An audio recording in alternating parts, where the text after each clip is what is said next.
महल में आया तो विद्युत राजकुमारी उसके सामने आई।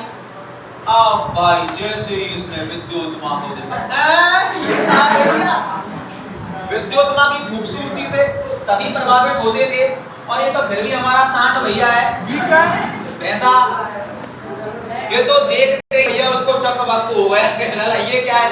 अब इसकी नजर उस पे से हटी नहीं, साधु को जो ला रहा है ऐसी भूल गया भाई, उस लड़की पे ही नजर गाड़ गया। अब कोई दिक्कत नहीं भाई, प्रतियोगिता तो तुरंत शुरू होती है और तुरंत उसका रिजल्ट निकल जाएगा। अब साधु वहां से कहला, देख तेरी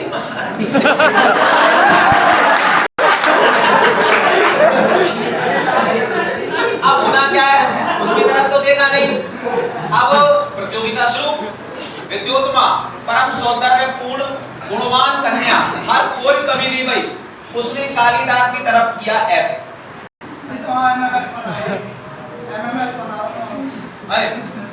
अब तो साथ बैठा रहे।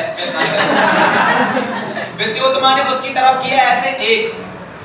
अब कालिदास के मन में पता नहीं क्या ही उसने कर दिया, ये ले। और भाई उत्तर बिल्कुल सही लग गया, सही। अब देखो विद्युत माँ ने प्रश्न पूछा था भाई ये कि सृष्टि है इसमें क्या है, जीवात्मा या परमात्मा, कोई एक बता। और कालिदास ने बोल दिया ये कि भाई जीवात्मा और परमात्मा दोनों से ही मिलके सृष्टि बनती है, तो उत्तर बिल्कुल सही लग गया भाई, ठिकाने को उत्तर।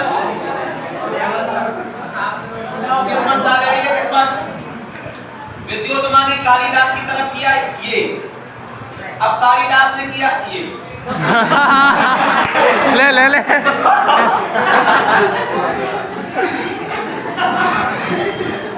और भाई उत्तर बिल्कुल सही। तो मैं कहा ये, तो कालिदास विद्युत माँ ने प्रश्न पूछा कि भाई ये जो सृष्टि है ये कितने तत्वों से मिलकर के बनी है, 5 तत्वों से। तो केवल ये इशारा किया और इसका मतलब ये हुआ कि ये 5 तत्व हो गए और ये सृष्टि हो गई। जबकि कालिदास ने, वो तो इतना बुद्धिमान नहीं है, मंदबुद्धि और है, तो कालिदास ने समझा कि जो कह रही है तो मैं थप्पड़ दूंगी। तो कालिदास ने बोला तुम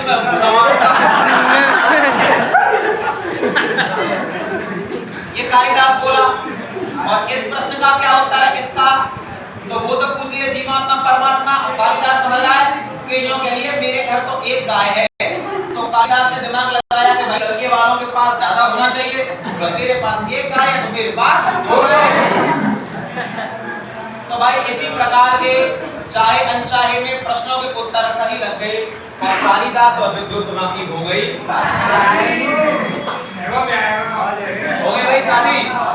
अब कालिदास और विद्युत माँ की शादी हुई, तो याद रखना भाई इतना कालिदास को अब भी ध्यान है कि उसने मुंह नहीं खोला है, मुंह नहीं खोला उसने, इतना उसको ध्यान है।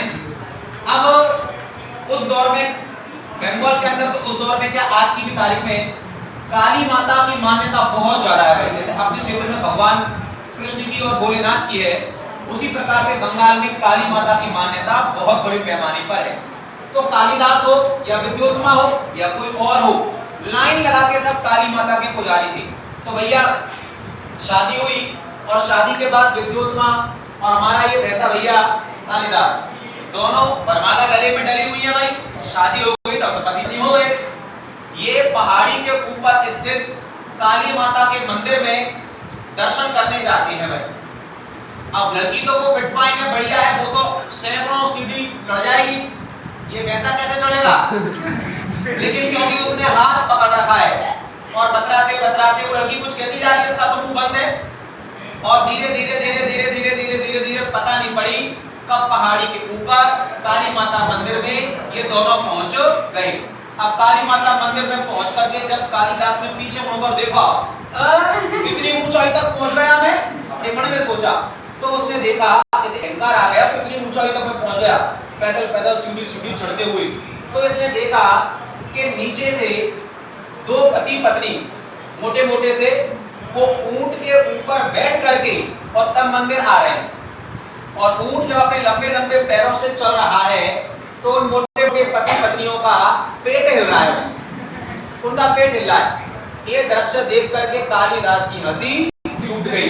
पत्नी का हाथ हाथ में था ही और उसने अपनी पत्नी का हाथ को ऐसे करके दिखाते हुए, चिन्हित करते हुए, देवी उठ उठंती ऐसे बोला। मतलब ये बोला कि वो ऊंट पर बैठे हुए हैं और देखो उनका पेट कैसे हिल रहा है। लेकिन कहना ये चाह रहा था, संस्कृत आती नहीं थी, बोल कुछ और गया। पत्नी ने सुनते ही ये शब्द, पहली बार शब्द सुने, पहली बार सुनते ही पकड़ लिया कि लला ये गंवार है, ये तो ढोर है बिल्कुल। और पत्नी ने इसको धक्का दे दिया। वो तो सीढ़ी उतर करके अपने छोड़ दिया। भाई शुरू से बेवफा है। छोड़ दिया, तुरंत छोड़ दिया भाई। एक शब्द सुना और तुरंत छोड़ दिया। और जब कालिदास को धक्का दिया तो भैया अपना मोटा भैंसा, उस पर बैलेंस लगा नहीं, जुबान बाहर रखता ही था। तो कालिदास मतलब काली माता की पत्थर की मूर्ति थी बहुत बड़ी, तो काली माता के पैरों में जाकर के गिरा और उसकी चिल ये जो ठोड़ी थी ये काली माता के पैरों से जाकर के लगी। जुबान बाहर थी तो जुबान थोड़ी सी कट कर और नीचे गिर, दांतों में आ गई, जुबान कट गई।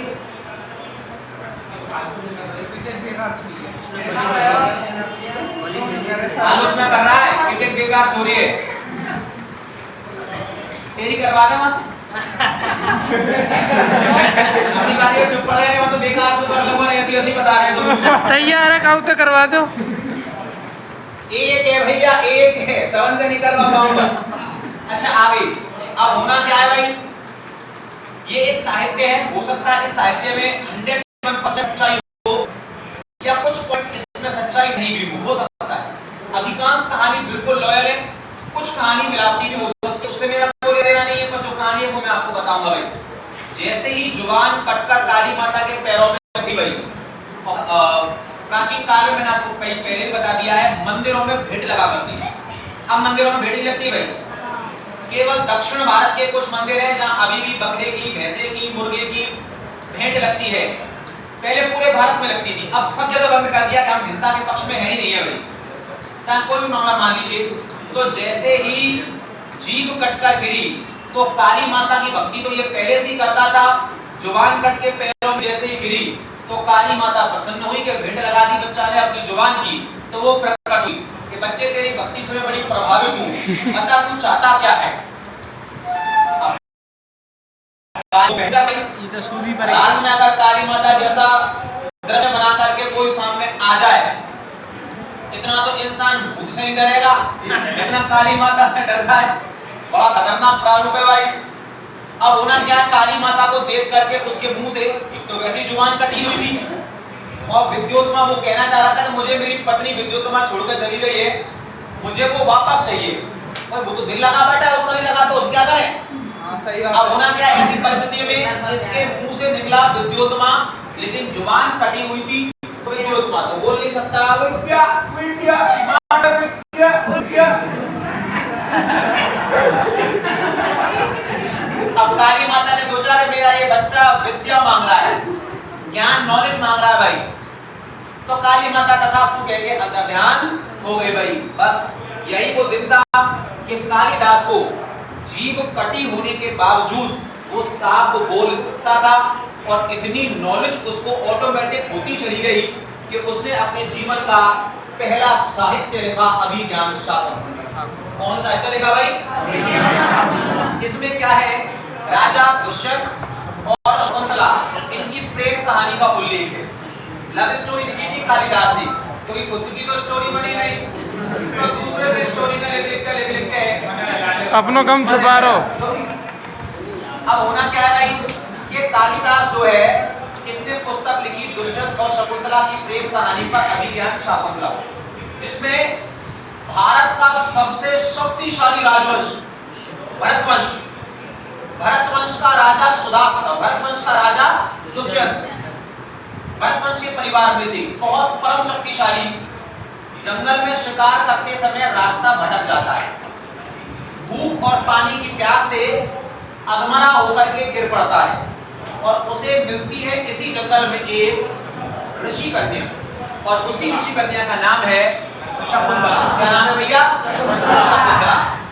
शकुंतला इसको उठा करके अपने घर ले जाती है, घर ले जा करके इसको खाना पीना चिकित्सा वगैरह इसका सारा मैटर करती है भाई। शकुंतला ने जो इस व्यक्ति के प्रति प्रेम समर्पण प्रकट किया था की बदौलत राजा दुष्यंत, भरतवंशीय राजा दुष्यंत, भाई बहुत बड़ी बात है, जितनी बड़े पैमाने पर मैं आपको बता नहीं पा रहा हूं। भरतवंशीय राजा दुष्यंत इस शकुंतला से प्रेम करने लग गया और एटलीस्ट क्या हुआ, इनकी शादी हो गई जंगल में। अभी तक उसको पता नहीं है कि ये भरतवंशीय राजा दुष्यंत है, अभी पता नहीं है, लेकिन प्रेम हुआ। प्रेम के बाद शादी हो गई भाई, और शादी के तुरंत बाद कुछ समय के बाद मतलब राजा दुष्यंत को ध्यान आया कि यार मैं किस चक्कर में फंस गया, मेरा तो पूरा देश अनाथ पड़ा हुआ है, मैं गद्दी पर नहीं हूँ, तो पता नहीं क्या प्रलय मची होगी, मारकाट मची होगी, पता नहीं क्या हुआ होगा। तो वो अपनी पत्नी शकुंतला से प्रार्थना करता है कि देखो मैं आज तुम्हें अपनी सच्चाई बताने जा रहा हूँ कि मैं भरतवंशीय राजा दुष्यंत हूँ, अखंड भारत का स्वामी हूँ मैं। मुझे भी नहीं पता था, कुछ समय के लिए मैं भूल गया था इन सब चीजों को, लेकिन तुम्हारे प्रेम में आके मैंने जो तुमसे शादी की है तो सबके सामने अपनाऊंगा। मैं जा रहा हूँ अपने शासन पे, पाटलिपुत्र पटना अपने घर जा रहा हूँ मैं, और वहां से हाथी घोड़ों के साथ बाकायदा पूरी बारात लेकर आऊंगा सम्मानजनक तरीके से तुम्हें लेने के लिए। ऐसा नहीं कि मैं कहीं घूमने आया और लेके काइए फिर चल दिया, ऐसा नहीं, सम्मानजनक तरीके से अपनी पत्नी का दर्जा दूंगा और लेकर के जाऊंगा यहाँ से। ये प्रॉमिस किया कि बहुत जल्दी ये सब कुछ होगा, और एटलीस्ट वो चला गया। चलते समय अपनी पत्नी को यानी कि शकुंतला को एक रॉयल रिंग, राजा के हाथ में एक शाही, एक राजतंत्र वाली हुई है, उस अंगूठी को अपनी पत्नी शकुंतला को दे गया कि हमारी प्रेम की निशानी होगी। ठीक है भाई, अब क्या वो लौट गया, अब लौट गया तो कितने महीने गुजर गए, भूल जाए, वो अभी गद्दी पर नहीं बैठा है, तो पूरा अफरा तफरी मची हुई थी, तरह तरह की अफवाहें उड़ी हुई थी, पता ही नहीं जाना क्या क्या हो रहा था। अब वो गद्दी पर बैठा, सारा सिस्टम दोबारा जमाया, सारा इन्वेस्टिगेशन किया, सारा मैटर बिठाया, कई महीने बीत गए भाई, कई महीने, और राजकाज के चक्कर में वो अपनी पत्नी को भूल गया, कुछ समय के लिए भूल गया। और अचानक उसके सामने उसका मंत्री आता है भाई, कौन आता है उसका, राजा दुष्यंत के सामने उसका मंत्री आता है और कहता है कि महाराज हमारे क्षेत्र के एक मछुआरे ने एक मछली पकड़ी जल से, उस मछली को हमारी शाही रसोई के लिए बेच दिया। उस शाही रसोई में जब मछली को काटा गया तो उसके पेट से ये अंगूठी निकली, ये अंगूठी रसोइया को मिली। रसोइया इस अंगूठी को देख करके डर गया कि ये तो किसी शाही खानदान की अंगूठी लग रही है। उसने मतलब जो रसोई विभाग का डिपार्टमेंट होता था उसके हेड को दे दी, उसने मुझे दे दी, और मुझे ऐसा लग रहा है कि ये अंगूठी आपकी है, आप चेक करके बताना। तो दुष्यंत ने जैसे ही वो अंगूठी देखी उसे तुरंत रिमाइंड हो गया, अरे यार ये तो प्रॉमिस करके भूल गया, मैं तो उससे प्रॉमिस करके आया हूँ कि बारात लेकर आऊंगा और तुझे लेकर के जाऊंगा, पूरा मैटर। इसके बाद वो जाता है वापस उसी जंगल में अपने प्रॉमिस को निभाने के लिए। तो अपने जहां उसकी एक तरीके से ससुराली मानी जाएगी, उससे पहले जैसे ही वो आता है तो उससे पहले उसे एक बच्चा दिखाई देता है शेरों के संग खेलता हुआ, और देख करके वो उस बच्चे को और शेरों के संग खेलकर उसकी बहादुरी को देखता है तो वह बड़ा प्रभावित होता है भाई। और जब बहुत प्रभावित होता है तो पूछता है कि भाई तू कौन है, किसका बच्चा है, कहाँ तेरा घर है। तो वो राजा दुष्यंत को पकड़ करके उसी घर में ले जाता है जहां उसकी पत्नी रहती थी शकुंतला। ये उसी का बेटा था भाई, इसका मतलब ये राजा दुष्यंत का बेटा है। तब सारा अपना हैप्पी एंडिंग वाला जो माहौल होता वो बना। राजा दुष्यंत सम्मानजनक तरीके से शकुंतला को अपने साथ ले गया। हालांकि वियोग का उल्लेख आता वो मैटर अलग है, पर ये जो बच्चा बचपन में ही शेरों के साथ खेल रहा था, इसका नाम था राजा भरत, और इसी राजा भरत के नाम पर हमारे देश का नाम भारत। यह है अभिज्ञान शाकुंतलम की पूरी कहानी। और जब इस कहानी के बारे में धीरे धीरे चर्चा प्रारंभ हुई, ओए लाला, ओए कपड़ी पे बैठा है तुझसे बोलना मैं सिगरेट ला के दे दे। हाँ जी भाई और बहनों, तो मैं आपको बता रहा था कि जब इस कहानी के बारे में चर्चा पूरे देश में फैली, तो ये तो मैं आपको शुरुआत में बता चुका हूं कि राजा चंद्रगुप्त विक्रमादित्य इस समय भारत का शासक था, ठीक है। और चंद्रगुप्त विक्रमादित्य ने क्या किया, वो तो साहित्यकारों का आश्रय था, बड़ा सम्मान करता था भाई साहित्यकारों का। तो इसने क्या किया, कालिदास को बुलाया कि भाई पूरे भारत देश में इसके द्वारा लिखित साहित्य का हल्ला बना है, तो मैं भी सम्मान करूंगा, और हो सका ये योग्य है इतना तो दरबार में भी स्थान दूंगा। ये पूरी मेंटली थी। अब कालिदास आया, अब इतना बड़ा साहित्यकार है, देखने में बड़ा अच्छा लगता होगा। अब कालिदास आया तो उसका अलग ही प्रारूप भाई। अब कालिदास का जब अलग ही प्रारूप देखा तो मैं आपको मतलब जो रियल हिस्ट्री वही बता रहा हूं कि कालिदास का जो प्रभाव इसने सोचा था वो दिखा नहीं। ज्यादा मैं आपको डायरेक्ट बोल नहीं सकता, चलो छोड़ो बात। तो देखो होता क्या है, देखो मैं बताओ पर्सनैलिटी का बहुत असर पड़ता है। आप माइंडेड हो या नहीं, आप गुणवान हो या नहीं, आप विद्वान हो या नहीं, सब बात ही बात है। पहले सामने वाला आपको देखेगा। मैं नहीं मानता ऐसा, मैं नहीं कह रहा हूं भाई ऐसा हिस्टोरिकल रिसर्च बोल रही है। तो कालिदास का तो फर्स्ट इंप्रेशन खत्म, तो अपना वैसा भैया। तो चंद्रगुप्त विक्रमादित्य ने क्या किया, इसको हल्के में ले लिया कि इसके पास नॉलेज ही नॉलेज है, सकल सूरत कैसा ऐसा कुछ मैटर नहीं।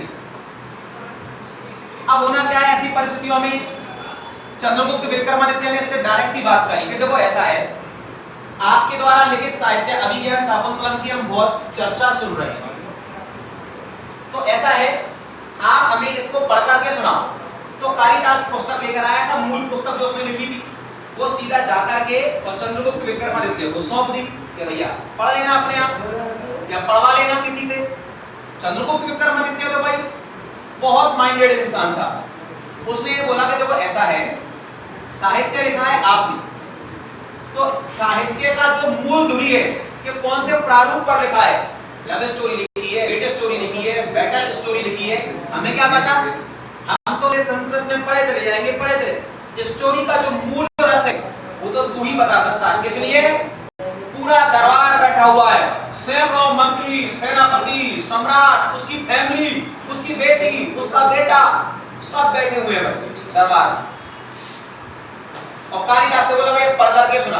अब कालिदास कहता है पढ़वा लेना किसी से। तो सारे सेनापति और मंत्री आकर के बोला, कुछ लोगों ने कान में, पागल हो रहा है क्या, सम्राट है सामने, सम्राट, इनने कह दिया वो करना ही पड़ता है, तू हाँ या ना कर ही नहीं सकता, चुपचाप किताब उठा और पढ़ना शुरू कर।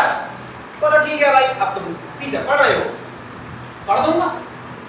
अब कालिदास ने भैया किताब उठाई, कालिदास ने लिखी है भाई, उसका मूल रस को पता है, और उसने पूरा मैटर शुरू से ही पढ़ना शुरू किया।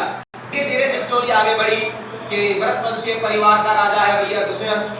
दुष्यंत एक बहुत पराक्रमी शासक है, उसने कई बार अश्वमेध यज्ञ किए हैं और यज्ञ करता है, और ऐसा धीरे धीरे पूरा मैटर करते हुए श्रावण मास प्रारंभ होने से पहले वह यज्ञ करने के लिए तैयारी हेतु जंगल में जाता है, जहाँ शिकार करना एक रिवाज थी, तो वह शिकार को जाता है। पूरी लंबी स्टोरी, शिकार करते समय भटक जाता है, ऋषि कन्या मिलती है, सारा मैटर तो अभी मैंने आपको बताया। उन दोनों में प्रेम होता है, उनकी शादी होती है। भाई धीरे धीरे धीरे कालिदास स्टोरी के बिल्कुल इंटरनल पार्ट में घुस गया, मतलब उनकी जो पर्सनल मुलाकात हो रही है उनको भी बता रहा है कि ऐसे हाथ पकड़ा, वैसे काफी आगे तक का मैटर कालिदास और बोल गया भरे दरबार में। अब भाई हमारे भारत के कुछ सिस्टम है, कुछ संस्कार है, कुछ रिवाज है, उनको फॉलो किया जाए तो ज्यादा बेहतर है। अब चंद्रगुप्त विक्रमादित्य की खोपड़ी खराब, क्या है, भरा दरबार, सैकड़ों मंत्री और सेनापति, मेरे परिवार के लोग बैठे हुए, मेरी बहनें बैठी हुई हैं, मेरे बच्चे बैठे हुए हैं, मेरी पत्नियां बैठी हुई हैं, और उन सबके सामने ऊट पटांग बोले चले इशारा मारा चंद्रगुप्त विक्रमादित्य ने, या भैंसा यहीं से मार के ले और पाटलिपुत्र से बाहर तक मारो और फेंकाओ। अब भैया सैनिक आए, कालिदास में दहजट्टू बोला भाई काय तुम आ रहे हो, बोला तुम्हें तमीज नहीं है, सम्राट सामने बैठे हुए हैं और तू मन में आ रही है, वही बके चले जा रहा है। बोला भाई सम्राट ने तो गोली पढ़ के सुना, तो मैं पढ़ के सुना रहा हूँ, इसमें मेरी क्या गलती है।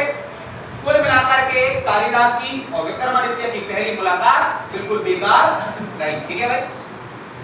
अब होना क्या है, अभिज्ञान शाकुंतलम धीरे धीरे पूरे भाई